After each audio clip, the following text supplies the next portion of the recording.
Hey stop! Tu roules sur le boulevard BD, cet album est fait pour toi. Saint-Elme, tome 4, l'œil dans le dos. La ville de Saint-Elme continue de cacher ses mystères. Entre trafic de drogue et magouilles politiques, rien n'est tout blanc dans la montagne enneigée.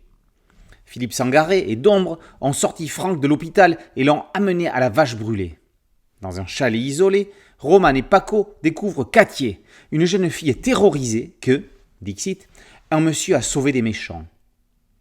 Roland Sachs est mort, celui qui tirait tant de ficelles laisse place à la meute. Ça laisse le champ libre à Grégor Mazur, qui débarque en hélicoptère. Le patriarche compte bien placer ses pions pour avoir le contrôle de la ville et de l'usine d'eau de source avec la complicité de son directeur Victor Jansky. Avant-dernier acte de la pentalogie Saint-Elme, qui, autre qu'une pentalogie, est une seule et même histoire en 5 tomes, un feuilleton sur lequel nous reviendrons en intégralité lors de la sortie de la conclusion. On ne va pas se cacher qu'il y a tellement de personnages et que l'histoire étant bien touffue, il vaut mieux se replonger dans les volumes précédents pour bien remettre toutes les pièces du puzzle en place. Dans un huis clos en extérieur, Serge Lehmann a créé des personnages tous impitoyables, chacun dans leur style, qu'ils soient bons ou mauvais. Ils sont tous plus déterminés les uns que les autres et ne lâcheront rien. Nombre d'entre eux y laisseront des plumes. Le scénariste continue à flirter avec le fantastique. Les frontières entre le psychédélique et le surnaturel sont parfois tenues. Frédéric Peters offre au récit une ambiance hors du commun. Il est l'un des rares auteurs dont la couleur est aussi importante que le trait. On ne va pas revenir sur les ambiances colorimétriques dont on a déjà parlé. Attardons-nous sur le style et en particulier sur les yeux.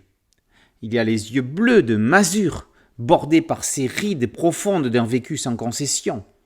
Il y a ceux de son chien loup, les mêmes en vert pâle. Il y a les yeux verts, totalement verts, sans pupille de Franck, que l'on voit lorsqu'il ôte ses lunettes noires au milieu des bandages qui pansent ses plaies. Tous les autres personnages ont des regards en billes noires. À une exception près, en dernière planche, certainement un personnage qui aura un rôle important dans le prochain épisode. Sinon, l'analyse tombe à l'eau. 2 sources. Un peu moins dense que les précédents, ce pénultième épisode prépare le final qu'on attend impitoyable et grandiose. Saint-Elme est un nouveau Twin Peaks, l'histoire a la puissance suffisante pour laisser de même marque. Saint-Elme, tome 4, l'œil dans le dos, par Lehmann et Peters, et par aux éditions Delcourt. Boulevard BD, c'est un site dédié, un podcast audio et une chaîne YouTube. Merci de liker, de partager et de vous abonner. A très bientôt sur Boulevard BD, ciao.